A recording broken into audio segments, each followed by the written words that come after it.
Now in the studio is the man who led the charge to the governor's office earlier this evening, the ringleader, you could say, Albany Area Assemblyman Jack McEneny. Assemblyman, thanks very much for your time tonight. Nice to be here. So this is actually kind of amazing because you actually used a little bit of a subterfuge to get into the governor's office. Well, I'm usually seen patrolling the halls there with guided tours and one thing or another, and usually I can just wave and go into the governor's office, and obviously the tour was eventually what turned out to be 27 members of the assembly, and once we get in, we sat down and said, knocked on the little private door and said we'd like to see the governor. They didn't notice that the people who were behind you were wearing the usual tourist garb, but instead all wearing business suits. Well, I have lots of VIPs, and it would make sense an assembly person wanted to look at different kinds of details in the architecture. So then we all sat down and we waited, and Larry Schwartz came in and she explained the governor was busy, and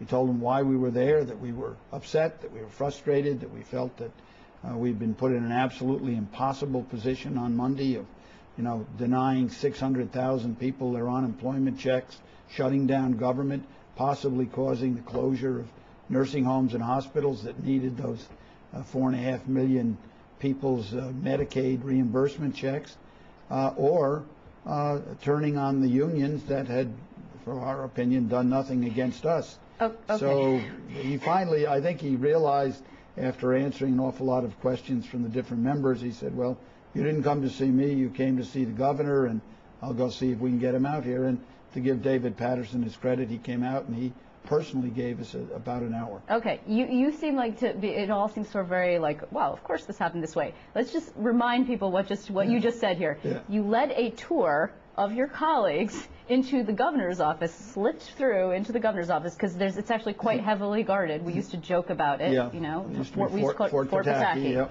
And you get them in there, and then you sit down, and then you say, down, yeah. we're not going to, you yeah. didn't chant or anything. No. Okay, no. But you basically said, we're not leaving until we get to see the governor of the state of New York. Pretty much, yes. Right, that's pretty amazing.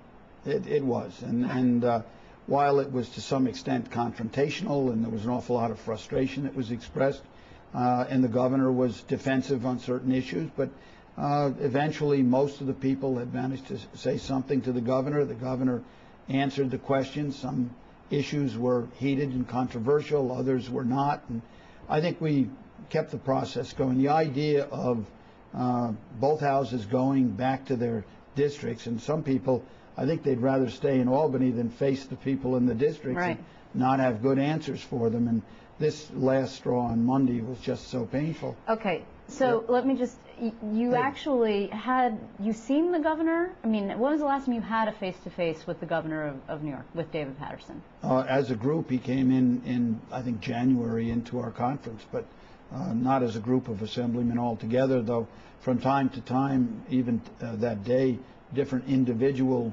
members of the assembly could get in to see the governor with particular problems with their constituency. But it's been a while. It's been quite a while. For a group, it's been months. And I understand that you guys you had come out of conference, which is the meeting of the Assembly yes. Democrats, a closed-door meeting, yeah. and you decided amongst yourselves that yeah. this was a good idea, and you didn't tell the Speaker of the Assembly that you were going to be doing this.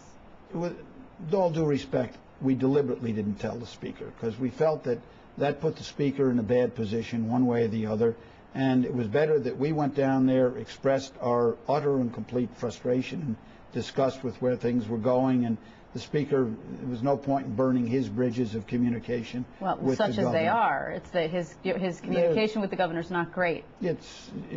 I don't think if this was a Speaker, if this had the Speaker's blessing, his relationship might even be less than that. So we just felt it was better to do it as independent members. Okay, so it seems also that coming out of that meeting, I mean, you all stood with the governor, so the animosity was less than it was when you walked in the door. It was. It diffused some anger. Right. I think it explained things on both sides, and I think some progress came out of it. The governor offered to come into our conference with staff on Monday, if that works out with the scheduling. We thought that was positive, so that the rest of the members would have an opportunity to talk to him. Didn't get a lot of specifics. He showed a great deal of frustration with the public employee unions, and we felt, as the courts have confirmed, that wasn't the right way to do it. to rank and file. Well, and also some public leaders meetings were discussed, and he committed himself to that. So I think it moved the process along a lot more than if we had just all gone home and relied upon the staff talking over the next 4 days, which they do. They talk every day. Okay. Well, first of all, just to be clear, what happened today with Judge Lawrence Kahn was actually a granting of the temporary restraining order to prevent the furloughs from going into place while he deals with the constitutionality of whether the furloughs were in fact legal. That's right. It's a breach of contract issue. Right. In fact, he legitimized the 4% raise. Right. Because it's negotiated, and you can't welch on a contract. That's a matter of law. So now it seems, I mean, what does it say, the commentary about Albany, that it took an insurrection by 24 members of duly elected members of the Assembly Democrats after 6 weeks of nothing to go down there and cause a ruckus to break the logjam just to get some public leaders meetings? Well, I think our constituents wanted to see some action. They wanted to know that we were concerned as they, that we felt the tremendous amount of pain that was about to be visited on a number of people. Don't forget those unemployed people. A lot of them are hoping to go to work on the roads, and that money is embargoed at this point. So if it helped move the process along, it was worthwhile. But we actually don't know, right? I mean, you did come out with everybody feeling a little bit less furious. Perhaps, and this week was incredibly, I mean, tensions are running high all over the place. Lots of frustration. So you got to blow off some steam, if you will. Nevertheless, you don't have any negotiated deal. I mean, it takes 3 to tango in Albany, and the Republicans weren't around, and the Senate wasn't around. Nor would it be appropriate for 27 people to negotiate a deal. Well, why not? 3 people negotiate a deal. Well, there's still 150 people that have to vote, and 108 of them are to the majority party in our House. So the best we could do is confirm what I trust the governor knew anyway, and point out how important this is to an awful lot of it. We could have had more people, except that we were breaking up, and in the confusion as it was, some people came and knocked on the door for a while, weren't let in, then eventually I had to go out and they were let in. But this was done very much on the spur of the moment. We had thought of doing it, a number of us, next week, but by then the word would be out, and I don't think I would have been able to get in there. So it was one of those things.